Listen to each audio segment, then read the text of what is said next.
Hi friends, welcome to CSEB aspirants. ഇന്ന് നമ്മൾ discuss ചെയ്യുന്ന ഭാഗം ബാങ്കിങ്ങിൻ്റെ ഒരു പ്രീവിയസ് ക്വസ്റ്റ്യൻ പേപ്പറാണ്. അസിസ്റ്റൻറ്റ് സെക്രട്ടറിയുടെ ക്വസ്റ്റ്യൻ പേപ്പറാണ്. 2024 അസിസ്റ്റൻറ്റ് സെക്രട്ടറി ക്വസ്റ്റ്യൻ പേപ്പറാണ് ഡിസ്കസ് ചെയ്യുന്നത്. ബാങ്കിങ്ങുമായി ബന്ധപ്പെട്ട റിലേറ്റഡ് ഫാക്ട്സും നമ്മൾ കൂടി ഡിസ്കസ് ചെയ്യുന്നുണ്ട്. അപ്പോൾ നമ്മുടെ ചാനൽ ആദ്യമായിട്ട് കാണുന്ന കൂട്ടുകാരാണെങ്കിൽ ജസ്റ്റ് ഒന്ന് സബ്സ്ക്രൈബ് ചെയ്യുക, അതിനുശേഷം ലൈക്ക് ചെയ്യുക. നിങ്ങൾക്ക് ഉപകാരപ്പെട്ടാൽ ലൈക്ക് ചെയ്യുക, എന്തെങ്കിലും റെക്കമെൻഡേഷൻസ് ഉണ്ടെങ്കിൽ കമൻറ്റ് ചെയ്യുക കേട്ടോ. അപ്പോൾ നമുക്ക് ക്വസ്റ്റ്യൻസിലേക്ക് പോവാം. Question number 1. Dash refers to laws, regulations intended to prevent criminals from disguising illegally obtained fund. Dash refers to laws, regulations intended to prevent criminals from disguising illegally obtained fund. അതായത് ഇല്ലീഗലായി ലഭിച്ച തുക, ഫണ്ടുകൾ prevent ചെയ്യുന്നതിൽ നിന്നും എന്താണ് വിലക്കുന്നത്? എന്താണ്? ക്രിസിലാണോ, factoring services ആണോ, SARFAESI act ആണോ, AML ആണോ? ഇവിടെ ആൻസർ വരുന്നത് AML ആണ് കേട്ടോ. AML എന്ന് വെച്ചാൽ ആൻറ്റി മണി ലോണ്ടറിങ് എന്നാണ്. അതായത് കള്ളപ്പണത്തിനെതിരെയൊക്കെ നടക്കുന്നതാണ് ആൻറ്റി മണി ലോണ്ടറിങ്. അതിനുള്ള ബാങ്കിങ് സിസ്റ്റത്തിൽ കള്ളപ്പണം ഒഴിവാക്കാനുള്ള നിയമങ്ങളും ചട്ടങ്ങളെക്കുറിച്ച് വിശദമായി പ്രതിപാദിക്കുന്നതാണ് ആൻറ്റി മണി AML എന്ന് പറഞ്ഞ ഈ സംഭവം, ആൻറ്റി മണി ലോണ്ടറിങ്ങിലുള്ളത്. ടെററിസം ഫിനാൻസ് ആക്ടിവിറ്റിയൊക്കെ ബാങ്കിങ്ങിൻ്റെ പരിധിക്ക് പുറത്ത് നിർത്തുക, ബാങ്കിൻ്റെ ഭാഗമാക്കുന്നത് ഒഴിവാക്കുക. അറിഞ്ഞോ അല്ലാതെയോ ബാങ്കിലേക്ക് ഈ തരത്തിലുള്ള കള്ളപ്പണങ്ങൾ വരാൻ സാധ്യതയുണ്ട്. അപ്പോൾ അത് തടയാനുള്ള പ്രിക്കോഷൻസ് എടുക്കാൻ വേണ്ടിയിട്ടാണ് ആൻറ്റി മണി ലോണ്ടറിങ് സംവിധാനം നിലവിൽ വന്നിരിക്കുന്നത്. Dash refers to laws, regulations intended to prevent criminals from disguising illegally obtained fund. Anti-money laundering കേട്ടോ. നെക്സ്റ്റ് ക്വസ്റ്റ്യൻ നോക്കുകയാണെങ്കിൽ ലിക്വിഡിറ്റി അഡ്ജസ്റ്റ്മെൻറ്റ് ഫെസിലിറ്റി, അതായത് LAF, introduced by RBI as per the recommendations of dash committee. ഏത് കമ്മിറ്റിയുടെ നിർദ്ദേശപ്രകാരമാണ് liquidity adjustment facility introduce ചെയ്തതെന്നാണ്? നരസിംഹം കമ്മിറ്റിയാണ് കേട്ടോ. Sivaraman committee, Narasimham committee, Vaidyanathan committee, കല്യാണ സുന്ദരം കമ്മിറ്റി. ഉത്തരം ഏതാണ്? നരസിംഹം കമ്മിറ്റിയാണ്. അപ്പോൾ ലിക്വിഡിറ്റി അഡ്ജസ്റ്റ്മെൻറ്റ് ഫെസിലിറ്റി ഇൻട്രൊഡ്യൂസ് ചെയ്തത് ആരാണ്? RBI ആണ് കേട്ടോ, നരസിംഹം കമ്മിറ്റിയുടെ ശുപാർശ പ്രകാരം. അപ്പോൾ ലിക്വിഡിറ്റി അഡ്ജസ്റ്റ്മെൻറ്റ് ഫെസിലിറ്റി എന്താണ്? ബാങ്കുകൾക്ക് ലിക്വിഡിറ്റി അഡ്ജസ്റ്റ് ചെയ്യാനുള്ള ഒരു ഫിനാൻഷ്യൽ ടൂളാണ് ലിക്വിഡിറ്റി അഡ്ജസ്റ്റ്മെൻറ്റ് ഫെസിലിറ്റി. ബാങ്കുകൾക്ക് ലിക്വിഡിറ്റി അഡ്ജസ്റ്റ് ചെയ്യാനുള്ള ഫിനാൻഷ്യൽ ടൂളാണ് ലിക്വിഡിറ്റി അഡ്ജസ്റ്റ്മെൻറ്റ് ഫെസിലിറ്റി. അതായത് ബാങ്കുകൾ ലിക്വിഡിറ്റി അഡ്ജസ്റ്റ്മെൻറ്റ് ചെയ്യാൻ രണ്ട് തരത്തിൽ. ഒന്നുകിൽ ഫണ്ട് കുറവാണെങ്കിൽ എന്ത് ചെയ്യും? ഭയങ്കര ക്രൈസിസ് ആണെങ്കിൽ RBIയിൽ നിന്ന് ലോൺ എടുക്കും, കടമെടുക്കും അല്ലേ. അല്ലെങ്കിൽ ഒരുപാട് എക്സസ് ഫണ്ട് ഉണ്ടെങ്കിൽ RBIയിൽ പോയി ഡെപ്പോസിറ്റ് ചെയ്യും, നിക്ഷേപിക്കും. അപ്പോൾ അവർക്ക് അതിനുള്ളൊരു ഇൻട്രസ്റ്റ് കിട്ടും. അപ്പോൾ ലോൺ എടുക്കുകയാണെങ്കിൽ ആ റേറ്റിനെ പറയുന്നത് റിപ്പോ റേറ്റ് എന്ന്. നമുക്ക് ഇൻട്രസ്റ്റ് കിട്ടുകയാണെങ്കിൽ, അതായത് കൂടുതൽ തുക എക്സസ് ഫണ്ട് ഉണ്ട്, അത് RBIയിൽ നിക്ഷേപിച്ച് നമുക്ക് കിട്ടുന്ന ഇൻട്രസ്റ്റ് ലഭിക്കുന്നുണ്ടെങ്കിൽ അത് റിവേഴ്സ് റിപ്പോ എന്നുമാണ് പറയുക. അപ്പോൾ അതാണ് ഈ ഒരു കാര്യം റെക്കമെൻഡ് ചെയ്തത് നരസിംഹം കമ്മിറ്റിയാണ് കേട്ടോ. അടുത്ത ക്വസ്റ്റ്യൻ പറയുന്നത് call money market is an important part of. Call money market എന്തുമായി ബന്ധപ്പെട്ടതാണ്? ക്യാപിറ്റൽ മാർക്കറ്റാണോ, മണി മാർക്കറ്റാണോ? Option C merchant banking, option D bond market.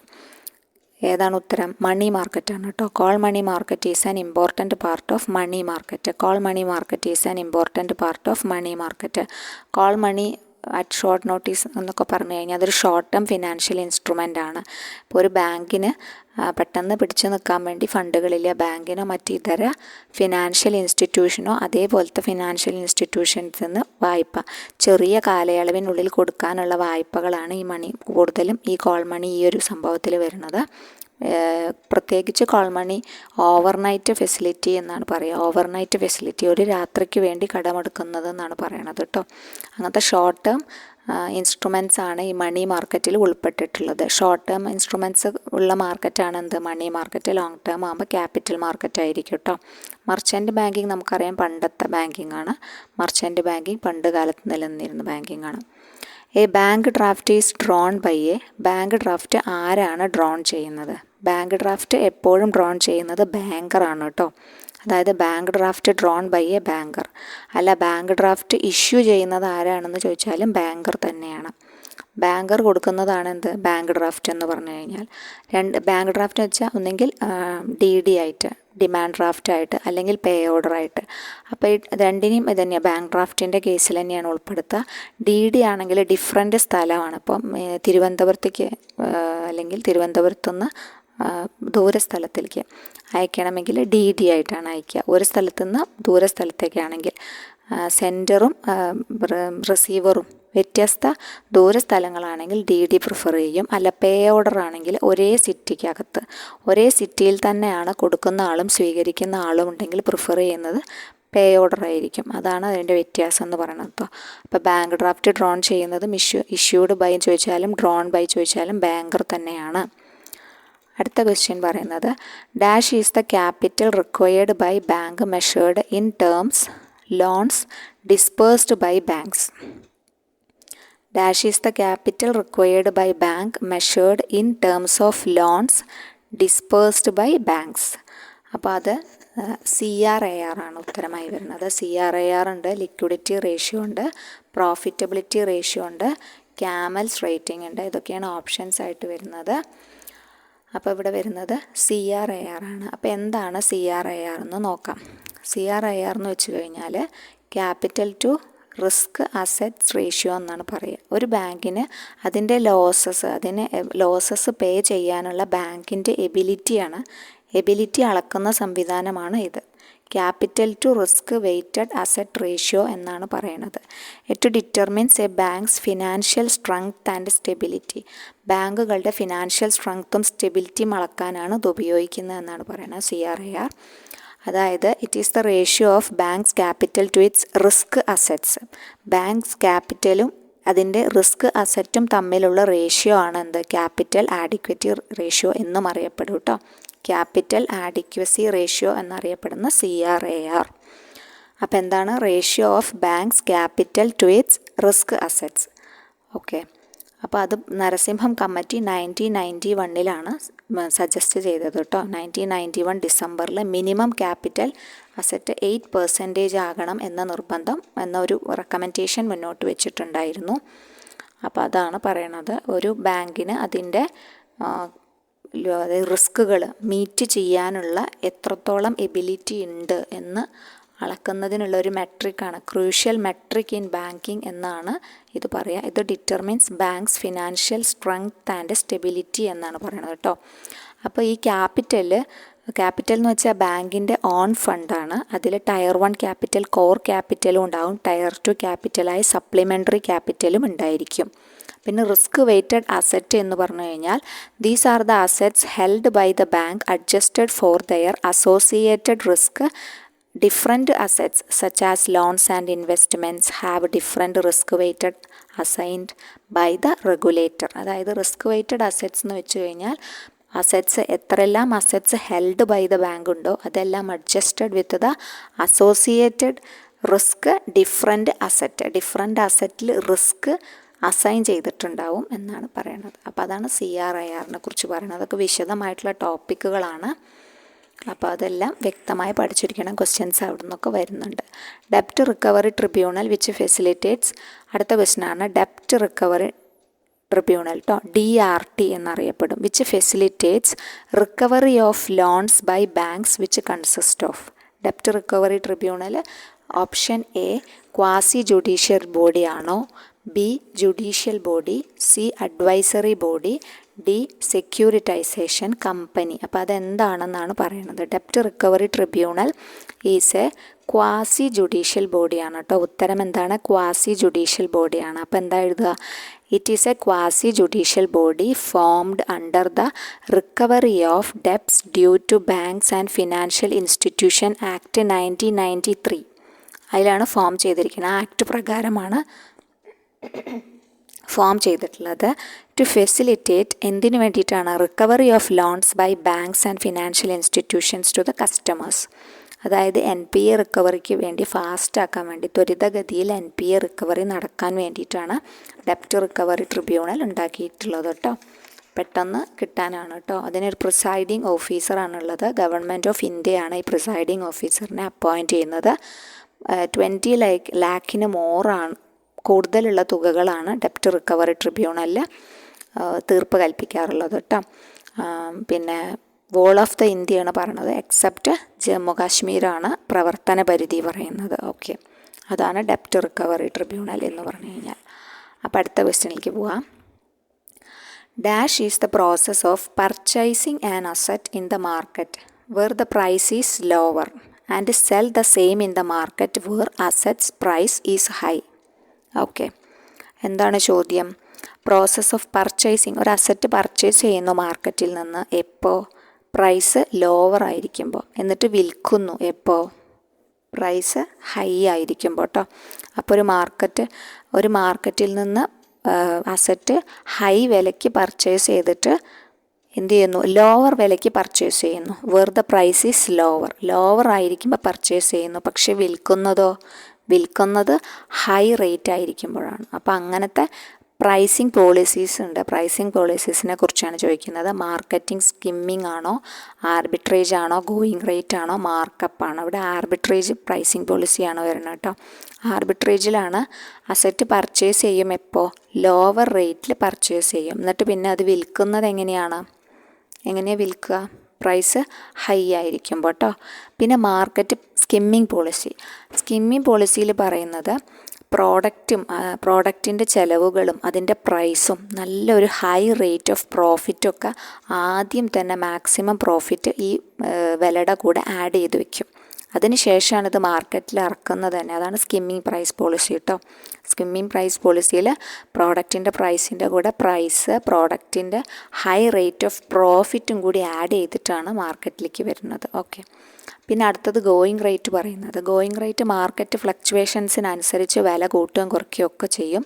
അപ്പോൾ കോമ്പറ്റീറ്റേഴ്സിൻ്റെ പ്രൈസിങ് എന്താണെന്ന് നോക്കും. അപ്പോൾ അവരുടെ പ്രൈസിങ് സ്ട്രാറ്റജി കുറച്ചൊക്കെ ഫോളോ ചെയ്യും. പിന്നെ മാർക്കറ്റിൽ ഡിമാൻഡ് എന്തെങ്കിലും കൂടുണ്ടോ കുറയുണ്ടോ അതിനനുസരിച്ച്, ഡിമാൻഡ് ഇല്ല എന്ന് കാണുമ്പോൾ അപ്പോൾ അതിനനുസരിച്ച് ചെയ്യും, ഡിമാൻഡ് ഉണ്ട് എന്ന് കാണുമ്പോൾ അതിനനുസരിച്ച് ചെയ്യും. ആളുകളുടെ പിന്നെ താല്പര്യങ്ങളൊക്കെ നോക്കിയിട്ട് അതിനനുസരിച്ചിട്ട് ഒരു വില മാത്രമല്ല പല വിലകൾ അവർ എന്താണോ ആ സാഹചര്യത്തിനനുസരിച്ച് മാറ്റുന്നതാണ് ഗോയിങ് റേറ്റ് പ്രൈസിങ് പോളിസി എന്ന് പറയുന്നത് കേട്ടോ. പിന്നെ മാർക്കപ്പ് പ്രൈസിങ് എന്താണെന്ന് വെച്ച് കഴിഞ്ഞാൽ പ്രോഡക്റ്റിൻ്റെ പ്രൈസ് ഫിക്സ് ചെയ്യുമ്പോൾ തന്നെ പ്രൈസ്, പ്രോഫിറ്റ്, അതിൻ്റെ കൂടെ കോസ്റ്റും എല്ലാ കോസ്റ്റുകളും ആഡ് ചെയ്യും. അതിന് ശേഷമാണ് മാർക്കറ്റ് മാർക്കറ്റ് പ്രോഡക്റ്റിൽ സെൽ ചെയ്യുന്നതെന്നാണ് പറയുന്നത് കേട്ടോ. അപ്പോൾ അതാണ് മാർക്കപ്പ് പ്രൈസിങ്. അത് മാർക്കപ്പ് ചെയ്തിട്ടാണ് വരുന്നത്. ഓക്കെ, മറ്റത് സ്കിമ്മിങ് പ്രൈസ് പോളിസി എന്ന് പറഞ്ഞു കഴിഞ്ഞാൽ ഹൈ റേറ്റ് ഓഫ് പ്രോഫിറ്റ് കൂടെ ആഡ് ചെയ്തിട്ടാണ് വരുന്നത്. ഹൈ റേറ്റ് ഓഫ് പ്രോഫിറ്റാണ് ലക്ഷ്യം വയ്ക്കുന്നത്, അതിന് വേണ്ടിയിട്ടാണ് വരുന്നത് തന്നെ. പക്ഷേ ഇവിടെ മാർക്കപ്പ് എന്ന് വെച്ചാൽ ഈ ചിലവായ കോസ്റ്റ്, പിന്നെ കുറച്ച് പ്രോഫിറ്റ്, പിന്നെ പ്രൈസ്, ഇതെല്ലാം കൂടി ആഡ് ചെയ്ത് ഫിക്സ് ചെയ്തിട്ടാണ് മാർക്കറ്റിൽ വിലയായിട്ട് വരുന്നത്. ഓക്കെ, ഈ next question. In the case of a cheque the drawee will always be a. ചെക്കിൻ്റെ കേസിൽ ഡ്രോയി എല്ലായ്പ്പോഴും ആരായിരിക്കും എന്നാണ് പറയുന്നത്. ബാങ്കറാണോ, കസ്റ്റമറാണോ, എൻഡോസറാണോ, ഏജൻ്റാണോ? അപ്പോൾ അറിയാമല്ലേ, ചെക്കിൻ്റെ കേസിൽ ഡ്രോയി എല്ലായ്പ്പോഴും ബാങ്കറായിരിക്കും അല്ലേ. അപ്പോൾ ഡ്രോയി ബാങ്കറായിരിക്കും. ഡ്രോയർ എന്ന് പറഞ്ഞത് ചെക്ക് എഴുതി കൊടുക്കുന്ന ആൾ. പേയി എന്ന് പറഞ്ഞത് ആരാണ്? ആ കാശ് വാങ്ങിക്കുന്ന ആൾ അല്ലേ. ഇപ്പം വേറൊരാൾക്ക് കൊടുത്തിട്ടുണ്ടെങ്കിൽ അയാൾ ബാങ്കിനെ സമീപിക്കും. അപ്പോൾ അയാളാണ് പേയി എന്ന് പറയണത്. ബാങ്കാണെന്ത്? ഡ്രോയി എന്ന് പറയണത്. ചെക്ക് എഴുതിയ ആളാണെന്ത്? അതായത് കസ്റ്റമർ ഓഫ് ദ ബാങ്ക് അല്ലെങ്കിൽ ആ account holder of the bank ആണെന്ത്? ഡ്രോയർ എന്ന് പറയുന്നത്. അപ്പോൾ 3 പാർട്ടീസാണുള്ളത്. ഡ്രോയർ, ഡ്രോയി, പേയി, ഇങ്ങനെ 3 പാർട്ടീസാണ് ചെക്കിലുള്ളത് കേട്ടോ. അപ്പോൾ അടുത്ത ക്വസ്റ്റ്യനിലേക്ക് നോക്കാം. National housing bank was set up. National housing bank എന്നാണ് സെറ്റപ്പ് ചെയ്തത്? 1988 സെറ്റപ്പ് ചെയ്തത് കേട്ടോ. Head quarters ന്യൂഡൽഹിയിലാണ്. ആക്ട് 1987 വന്നത്. ഇപ്പോഴത്തെ ചെയർമാൻ സഞ്ജയ് ശുക്ലയാണ്. Present chairman of national housing bank Sanjay ശുക്ലയാണ് കേട്ടോ. Okay, next question. Validity period of a demand draft. Demand ഡ്രാഫ്റ്റിൻ്റെ കാലാവധി 3 മാസമാണ് കേട്ടോ. 3 മാസമാണ് ഡിമാൻഡ് ഡ്രാഫ്റ്റിൻ്റെ കാലാവധി പറയുന്നത്. ചെക്ക്, ഡ്രാഫ്റ്റ്, ഇതിൻ്റെയൊക്കെ കാലാവധി എത്രയാണ്? 3 months ആണ്. അടുത്തത് പറയുന്നത് diversification of loan portfolio helps the banker. ഈ ഡൈവേഴ്സിഫിക്കേഷൻ ഓഫ് ലോൺ പോർട്ട്ഫോളിയോ ബാങ്കറിനെ എങ്ങനെയാണ് സഹായിക്കുന്നതെന്നാണ്. Attract deposits, ensure KYC, reduce risk, increase public confidence. എങ്ങനെയാണ്? റെഡ്യൂസ് റിസ്ക് ആണ് കേട്ടോ. ഡൈവേഴ്സിഫിക്കേഷൻ, ലോൺ പോർട്ട്ഫോളിയോ വ്യത്യസ്ത രീതിയിലാവുമ്പം റിസ്കുകൾ കുറയും എന്നാണ് പറയണത് കേട്ടോ. റിസ്കുകൾ കുറയും.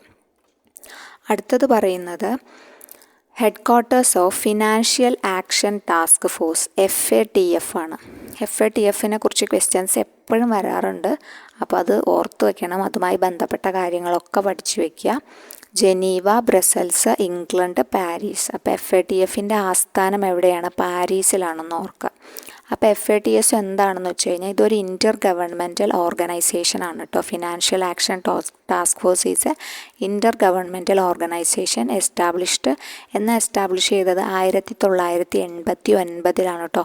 G7 കൺട്രീസാണ് ഇത് മുന്നോട്ട് വെച്ചത്. ഇത് ഉണ്ടാക്കാൻ വേണ്ടിയിട്ട് മുന്നോട്ട് വെച്ചത്. അതായത് മണി ലോണ്ടറിങ് തന്നെ നമ്മൾ പറഞ്ഞില്ലേ, കള്ളപ്പണം, അതിനെതിരെ തന്നെയാണ് ഇതും പ്രവർത്തിക്കുന്നത്. രാജ്യങ്ങളിൽ അനിയന്ത്രിതമായിട്ട് പിന്നെ അതുപോലെ തന്നെ ടെററിസം വർദ്ധിക്കും. ഇതിൻ്റെ തുടർച്ചയായിട്ടുള്ള ടെററിസം വർദ്ധിക്കും. അപ്പോൾ അതിനൊക്കെ ഒന്ന് കടിഞ്ഞാണിടണം എന്ന് വിചാരിച്ചിട്ട് തുടങ്ങിയത് തന്നെയാണ് FATF കേട്ടോ. ഹെഡ് ക്വാർട്ടേഴ്സ് പാരീസിലാണെന്ന് ഓർക്കുക. പിന്നെ തുടങ്ങിയത് 1989. ഇതൊരു ഇൻ്റർ ഗവൺമെൻറ്റൽ ഓർഗനൈസേഷനാണ്. G7 കൺട്രീസാണ് അത് തുടങ്ങാൻ ആദ്യമായിട്ട് തുടങ്ങിയത്. പിന്നെ 2010 ഇന്ത്യ മെമ്പറായത് എന്നും കൂടി ഓർക്കുക. ഇന്ത്യ എന്ന മെമ്പറായത് 2010 കേട്ടോ. ഇനി അടുത്ത ക്വസ്റ്റ്യൻ അതുപോലെ ഇമ്പോർട്ടൻ്റ് തന്നെയാണ്. ഇത് എപ്പോഴും കാണുന്നതാണ്. The financial intelligence unit India FIU IND was set up in. എന്തെങ്കിലും ഇതിനുമായി സംബന്ധിച്ച് ഇങ്ങനത്തെ ക്വസ്റ്റ്യൻസ് തന്നെയാണ് മിക്കവാറും കാണാറുള്ളത്. നമ്മൾ റിപ്പീറ്റഡ് ക്വസ്റ്റ്യൻ പേപ്പർ നോക്കുന്ന ആൾക്കാർക്ക് അറിയാം ഇത് കടന്നു വരാറുണ്ട്. അപ്പോൾ ഇതൊന്നും സ്കിപ്പ് ചെയ്ത് പോരുത് കേട്ടോ. 2008, 2006, 2004, 2010. അപ്പോൾ 2004 ഈ FIU IND എന്ന് പറഞ്ഞ സംഭവം 2004 കൊണ്ടുവന്നത്. ഇതും ഇതന്നെ, അതായത് ബാങ്കിൽ പലതരത്തിലുള്ള പിന്നെ എന്താ പറയുക മാൽ പ്രാക്ടീസസും പിന്നെ ഫണ്ടുകളൊക്കെ വരുമല്ലേ, ഈ ടെററിസം ആക്ടിവിറ്റീസ് പോലത്തെ സംഭവങ്ങൾ വരും. പിന്നെ പതിവിൽ കവിഞ്ഞ ഫണ്ടുകൾ അങ്ങോട്ടും ഇങ്ങോട്ടും ട്രാൻസ്ഫർ ചെയ്യുക. അപ്പം അങ്ങനെ സസ്പീഷ്യസ് ആയിട്ടുള്ള ട്രാൻസാക്ഷൻസൊക്കെ ബാങ്ക് ശ്രദ്ധയിൽപ്പെടുകയാണെങ്കിൽ ബാങ്ക് അത് റിപ്പോർട്ട് ചെയ്യണം എന്നാണ് പറയുന്നത് കേട്ടോ. കറക്റ്റായിട്ട് അതിനുള്ള റെസ്ട്രിക്ഷൻസൊക്കെ പറയുന്നുണ്ട്. അപ്പോൾ അതിനനുസരിച്ച് RBIയുടെ നിർദ്ദേശപ്രകാരം തന്നെയാണ് ഇതിനൊക്കെ കറക്റ്റ് റിപ്പോർട്ട് കൊടുക്കണം. അപ്പോൾ അത് റിപ്പോർട്ട് ചെയ്യുമ്പം അതിനൊന്ന് കടിഞ്ഞാണിടാൻ സാധിക്കും. അപ്പോൾ അതിന് വേണ്ടിയിട്ട് തുടങ്ങിയതാണ്. അപ്പോൾ വർഷം ഓർത്ത് വയ്ക്കുക 2004 കേട്ടോ.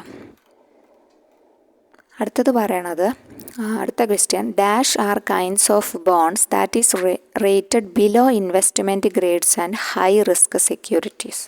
അങ്ങനത്തെ സെക്യൂരിറ്റീസ് ഏതാണ്? ബിലോ ഇൻവെസ്റ്റ്മെൻറ്റ് ഗ്രേഡിലാണ് റേറ്റ് ചെയ്യുക. ഹൈ റിസ്ക് സെക്യൂരിറ്റീസ് ആണ്. Option A risk bond, option B hard bond, option C normal bond, option D junk bond. അപ്പോൾ എന്താണ്? ജങ്ക് ബോണ്ടാണ് ഉത്തരം കേട്ടോ. എന്താണ് അപ്പോൾ ജങ്ക് ബോണ്ട് എന്ന് വെച്ചാൽ, അതായത് ക്രെഡിറ്റ് റേറ്റിംഗ് കുറഞ്ഞ സ്ഥാപനങ്ങളുണ്ടാവും. അപ്പോൾ അവരുടെ ക്രെഡിറ്റ് റേറ്റിംഗ് കുറഞ്ഞ സ്ഥാപനങ്ങളിൽ ആരും ഇൻവെസ്റ്റ് ചെയ്യില്ല അല്ലേ. അപ്പോൾ അതുകൊണ്ട് തന്നെ അവർ എന്ത് ചെയ്യും, ഇഷ്യൂ ചെയ്യണത് ഭയങ്കര നല്ല റേറ്റ് ഓഫ് ഇൻട്രസ്റ്റ് കൊടുക്കാമെന്ന് പറഞ്ഞിട്ട് ഹൈ റേറ്റ് ഓഫ് ഇൻട്രസ്റ്റ് ആണ് പ്രൊവൈഡ് ചെയ്യുന്നത്. അപ്പോൾ അതുകൊണ്ട് തന്നെ ഇൻവെസ്റ്റേഴ്സിന് എന്ത് തോന്നും, ഹൈ റിസ്ക് ആണത്. കാരണം ക്രെഡിറ്റ് റേറ്റിംഗ് വളരെ കുറഞ്ഞ സ്ഥാപനങ്ങളാണ്. അപ്പോൾ ഇതിൽ ഇൻവെസ്റ്റ് ചെയ്യുമ്പം ഹൈ റിസ്ക് ഉണ്ട് എന്ന് അറിഞ്ഞുകൊണ്ട് തന്നെ പക്ഷേ ഈ ഹൈ റിട്ടേൺ കിട്ടുന്നതിന് വേണ്ടിയിട്ട് ഇൻവെസ്റ്റ് ചെയ്യാൻ ആൾക്കാർ താല്പര്യപ്പെടും. അപ്പോൾ അതാണ് ജങ്ക് ബോണ്ട് എന്ന് പറയുന്നത് കേട്ടോ. ക്രെഡിറ്റ് റേറ്റിംഗ് കുറഞ്ഞ സ്ഥാപനങ്ങൾ ഇഷ്യൂ ചെയ്യുന്ന ബോണ്ടുകളാണ് ജങ്ക് ബോണ്ടുകൾ. ഇതിന് ഹൈ റിസ്ക് ആയിരിക്കും, പക്ഷേ ഹൈ റേറ്റ് ഓഫ് റിട്ടേണും ആയിരിക്കും. അത് രണ്ടും ഓർത്തിരിക്കുക. ഹൈ റിസ്ക്കും ഉണ്ട്, ഹൈ റേറ്റ് ഓഫ് റിട്ടേണും ഉണ്ട്. ഓക്കെ, ഇനി അടുത്തത് ഇൻ്റർനെറ്റ് ബാങ്കിങ് ആണ്. ഇൻ്റർനെറ്റ് ബാങ്കിങ്ങിൻ്റെ മറ്റൊരു പേരാണ് ചോദിച്ചിരിക്കുന്നത്. വിർച്വൽ ബാങ്കിങ് ആണോ, യൂണിറ്റ് ബാങ്കിങ് ആണോ, മാസ് ബാങ്കിങ് ആണോ, യൂണിവേഴ്സൽ ബാങ്കിങ് ആണോ? അപ്പോൾ അതറിയാം, വിർച്വൽ ബാങ്കിങ് ആണെന്ന് അറിയാം. യൂണിറ്റ് ബാങ്കിങ് എന്ന് വെച്ചാൽ ലോക്കലൈസ്ഡ് ബാങ്കിങ് ആണ്. ഒരൊറ്റ സ്ഥലത്ത് മാത്രം ഒതുങ്ങി നിന്ന് പ്രവർത്തിക്കുന്നതാണ് യൂണിറ്റ് ബാങ്കിങ് എന്ന് പറഞ്ഞു കഴിഞ്ഞാൽ. അപ്പോൾ അത് അറിയണതാണ്. ഓക്കെ, അടുത്തത് lead bank scheme was introduced in the year. Lead bank scheme ഇതുമായി ബന്ധപ്പെട്ടും ചോദ്യങ്ങൾ കാണാറുണ്ട്. Lead bank scheme, service area approach, ആ ഭാഗമൊക്കെ നോക്കിയിരിക്കണം. ഡിഫറൻഷ്യൽ ഇൻട്രസ്റ്റ് ആ ഒരു സംഭവം ഉണ്ടല്ലോ, DRI, അതിൻ്റെ പെർസെൻറ്റേജൊക്കെ ചോദിക്കാറുണ്ട്. 1969 ഉത്തരം കേട്ടോ. ലീഡ് ബാങ്ക് സ്കീം ഇൻട്രൊഡ്യൂസ് ചെയ്തത് 1975 option A. Option B 1982, option C 1980, option D 1969. അപ്പോൾ ഉത്തരമായി വരുന്നത് 1969 കേട്ടോ. ഇനി അടുത്ത question, an ATM is provided specially for agricultural transactions. Agricultural ട്രാൻസാക്ഷൻസിനു വേണ്ടി ഉപയോഗിക്കുന്ന ATM ഏതാണ് എന്നാണ് പിന്നെ ലീഡ് ബാങ്ക് സ്കീമിൻ്റെ KLF നരിമാനാണ് റെക്കമെൻഡ് ചെയ്തത്. ലീഡ് ബാങ്ക് സ്കീം റെക്കമെൻഡ് ചെയ്ത ആരാണ്? KLF നരിമാനാണ് കേട്ടോ. ഒന്ന് ജസ്റ്റ് ഓർത്തിരുന്നോളൂ കേട്ടോ. അപ്പോൾ ATMിലേക്ക് തിരിച്ചു വരാം. ATM അഗ്രികൾച്ചറൽ ട്രാൻസാക്ഷൻ നടത്തുന്നു. അഗ്രികൾച്ചർ തന്നെ പച്ചയാണ് അല്ലേ, അപ്പോൾ അതുകൊണ്ട് ഗ്രീൻ ലേബലാണെന്ന് നമുക്ക് ഓർത്തിരിക്കാം. അപ്പം യെല്ലോ ലേബൽ എന്താണ്? കുറച്ച് ATMസിനെ കുറിച്ച് നോക്കാം. എന്താണ് ഇൻ്റലിജൻറ്റ് ATMs എന്ന് പറഞ്ഞാൽ? അപ്പം ഇന്നിപ്പം പൈസ എടുക്കൽ മാത്രമല്ല, മറ്റ് ഫിനാൻഷ്യൽ സർവീസസ് എല്ലാം ഉണ്ട്, ക്യാഷ് ഡിസ്പെൻസിങ് കൂടാതെ അല്ലേ. അപ്പോൾ അതാണ് ഇൻ്റലിജൻറ്റ് ATMs. വ്യത്യസ്ത ധർമ്മങ്ങൾ വഹിക്കുന്ന ATMs ആണ് ഇൻ്റലിജൻറ്റ് ATMs എന്ന് പറഞ്ഞു കഴിഞ്ഞാൽ. പിന്നെ ഓൺസൈറ്റ് ATM ഉണ്ട്, ഓഫ് സൈറ്റ് ATM ഉണ്ട്. ഓൺസൈറ്റ് എന്ന് വെച്ചാൽ ആ ബാങ്ക് പ്രിമൈസസിൻ്റെ ഉള്ളിൽ തന്നെയുള്ള ATMനെയാണ് ഓൺസൈറ്റ് എന്ന് പറയുക. ഓഫ് സൈറ്റ് എന്ന് പറഞ്ഞു കഴിഞ്ഞാൽ ഔട്ട്സൈഡ് ദ ബാങ്ക് പ്രിമൈസസ് ആണെങ്കിൽ. പിന്നെ വൈറ്റ് ലേബൽ ഉണ്ട്. വൈറ്റ് ലേബൽ ആദ്യം ആരാണ്? Owned and operated by non bank NBFCs നടത്തുന്ന ATMs ആണ് എന്ത്? വൈറ്റ് ലേബൽ ATMs എന്ന് പറയണത്. ഫസ്റ്റ് വൈറ്റ് ലേബൽ ATM ആരുടെയാണ്? ടാറ്റയുടെയാണ് കേട്ടോ. Tata communications payment solutions 2013 Indicash എന്ന പേരിൽ വൈറ്റ് ലേബൽ ATM സ്റ്റാർട്ട് ചെയ്തു കേട്ടോ. അപ്പോൾ white label ATM does not display any bank's ബ്രാൻഡിങ്ങോ ലോഗോയോ ഒന്നും കാണിക്കില്ല. അതുകൊണ്ടാണ് വൈറ്റ് ലേബൽ എന്നറിയപ്പെടുന്നത്. പിന്നെ ബയോമെട്രിക് ഉണ്ട്. ഇല്ലിറ്ററേറ്റ് കസ്റ്റമേഴ്സിനെ ഉദ്ദേശിച്ചിട്ടാണ് ബയോമെട്രിക്. അത് അവരുടെ ഫിംഗർ പ്രിൻറ്റോ അല്ലെങ്കിൽ ഐ റെറ്റിനെയൊക്കെ സ്കാൻ ചെയ്തിട്ടാണ് ഉപയോഗിക്കുക കേട്ടോ. അപ്പോൾ first bank in India with started biometric ATM എവിടെയാണ്? ICICI ബാങ്കാണ് കേട്ടോ. ആദ്യമായിട്ട് ഫസ്റ്റ് പബ്ലിക് സെക്ടർ ബാങ്ക് ചോദിക്കുകയാണെങ്കിൽ ആന്ധ്ര ബാങ്കാണ്. ഫസ്റ്റ് ബാങ്ക് ഇൻ ഇന്ത്യ ചോദിക്കുകയാണെങ്കിൽ ICICI ബാങ്കാണ്. പബ്ലിക് സെക്ടർ ചോദിക്കുകയാണെങ്കിൽ ഏതാണ്? ആന്ധ്ര ബാങ്കാണ് കേട്ടോ. പിന്നെ അടുത്തത് പറയുന്നത് ബ്രൗൺ ലേബൽ ATMs എന്താണെന്നാണ്. Brown label ATMs owned by the service provider. ഒരു സർവീസ് പ്രൊവൈഡറാണ് ഓൺ ചെയ്തിരിക്കുന്നത്. പക്ഷേ ഈ service provider just take the responsibility of the maintenance only. ATMൻ്റെ മെയിൻ്റനൻസ് മാത്രമേ ഈ സർവീസ് പ്രൊവൈഡറുടെ ഡ്യൂട്ടിയുള്ളൂ. ഈ സ്പോൺസർ ബാങ്ക് തന്നെയാണ് ഇതിൽ ക്യാഷ് മാനേജ്മെൻറ്റും ATMൻ്റെ കണക്ടിവിറ്റിയും എല്ലാം നിയന്ത്രിക്കുന്നത് ബ്രൗൺ ലേബലാണ് കേട്ടോ. ബ്രൗൺ ലേബൽ ATMs ആണെന്ന് പറയുന്നു. ഗ്രീൻ ലേബൽ പറഞ്ഞു അഗ്രികൾച്ചറൽ ട്രാൻസാക്ഷൻസിലാണെന്ന് പറഞ്ഞു. Yellow label for commerce transactions. Yellow label എന്തിനു വേണ്ടിയിട്ടുള്ളതാണ്? കൊമേഴ്സ് ട്രാൻസാക്ഷൻസ് ആണ്. പിങ്ക് ലേബൽ അറിയാം, വുമൻസിന് വേണ്ടിയിട്ടുള്ളതാണ്.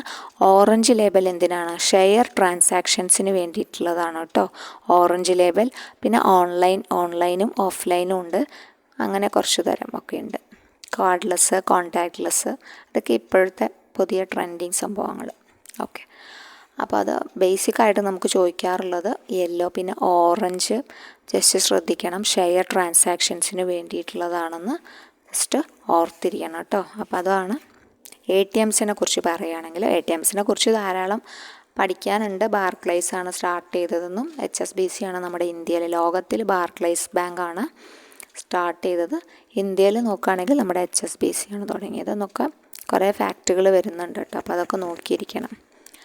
അത് കഴിഞ്ഞാൽ ജങ്ക് ബോണ്ടൊക്കെ നമ്മൾ പഠിച്ചു. അപ്പോൾ ജങ്ക് ബോണ്ടൊക്കെ പുതിയൊരു സംഭവമാണ്, അപ്പോൾ നമ്മൾ ഓർത്തിരിക്കണം. പിന്നെ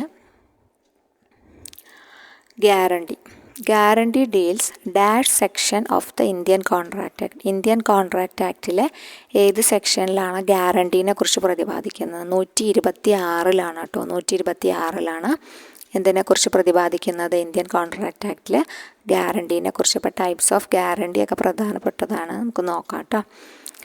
അണ്ടർറൈറ്റിംഗ് ഓഫ് സെക്യൂരിറ്റീസ് എ ഫംഗ്ഷൻ. അടുത്ത ക്വസ്റ്റ്യൻ ആണ്. Underwriting of securities a function discharged by a commercial bank is a part of dash function. അപ്പോൾ ജനറൽ യൂട്ടിലിറ്റി ഫംഗ്ഷനാണ് അണ്ടർറൈറ്റിംഗ് ഓഫ് സെക്യൂരിറ്റീസ് എന്നത്. ഏജൻസി ഫംഗ്ഷനും ഉണ്ട്, ജനറൽ യൂട്ടിലിറ്റി ഫംഗ്ഷൻസും ഉണ്ട്. സ്റ്റാർട്ടിങ് ഭാഗത്ത് തന്നെ ഉള്ളതാണ് ബാങ്കിങ്ങിൻ്റെ. അത് വൃത്തിക്ക് പഠിച്ചു പോകണം, അന്ന് എന്തായാലും ചോദ്യങ്ങൾ വരും. അപ്പോൾ അണ്ടർ റൈറ്റിംഗ് സെക്യൂരിറ്റീസ് എന്താണ്? കൊമേഴ്ഷ്യൽ ബാങ്കിൻ്റെ ഒരു ജനറൽ യൂട്ടിലിറ്റി ഫംഗ്ഷൻ ആണെന്ന് ഓർത്ത് വയ്ക്കുക. പ്ലഡ്ജ് എന്താണെന്ന്? Pledge is A type of guarantee ആണോ, കോൺട്രാക്റ്റ് ആണോ, ബെയിൽമെൻ്റ് ആണോ, മോർട്ട്ഗേജ് ആണോ? ബെയിൽമെൻ്റ് ആണ് കേട്ടോ, ബെയിൽമെൻ്റ് ആണ്. പ്ലഡ്ജ് എന്ന് വെച്ച് കഴിഞ്ഞാൽ ഒരു സ്പെഷ്യൽ ടൈപ്പ് ഓഫ് ബെയിൽമെൻ്റ് ആണെന്നാണ് പറയണത് കേട്ടോ. ഓക്കെ, അപ്പോൾ ഈ ക്വസ്റ്റ്യൻ പേപ്പറിലുള്ള ജനുവരിയിൽ നടന്ന പേപ്പറാണത്. അപ്പോൾ ആ ബാങ്കിങ്ങിൻ്റെ ക്വസ്റ്റ്യൻസ് മൊത്തം നമ്മൾ ഡിസ്കസ് ചെയ്തു. അപ്പോൾ നമുക്ക് അടുത്ത 2024 ഇതൊരു സീരീസ് പോലെ ചെയ്യാമെന്ന് വിചാരിക്കുന്നു. 2024 നടന്ന എല്ലാ പേപ്പറുകളുടെയും ബാങ്കിങ് നമുക്ക് ഫുൾ കവർ ചെയ്ത് പോവാം. ഇങ്ങനെ ടോപ്പിക് റിലേറ്റഡ് ആയിട്ട് പോവാം. പിന്നെ അത് കഴിഞ്ഞ് നമുക്ക് ടോപ്പിക്ക് ഫുൾ എടുക്കുകയും ചെയ്യാം കേട്ടോ. അപ്പോൾ ഓക്കെ, ഇപ്പോൾ ചാനൽ ആദ്യമായിട്ട് കാണുന്ന കൂട്ടുകാരാണെങ്കിൽ ഒന്ന് സബ്സ്ക്രൈബ് ചെയ്യുക. പിന്നെ അഭിപ്രായങ്ങൾ എന്തെങ്കിലും ഉണ്ടെങ്കിൽ കമൻറ്റ് ചെയ്യുക. നമ്മുടെ ലോയോ ബാക്കിയുള്ള ക്ലാസ്സുകൾ എന്തെങ്കിലും കാണണമെങ്കിൽ ഡിസ്ക്രിപ്ഷൻ ബോക്സിൽ ലിങ്ക് കൊടുത്തിട്ടുണ്ട്, അല്ലെങ്കിൽ ചാനലിൻ്റെ പ്ലേലിസ്റ്റിൽ പോയി നോക്കാം കേട്ടോ. അപ്പോൾ ഓക്കെ, താങ്ക് യു.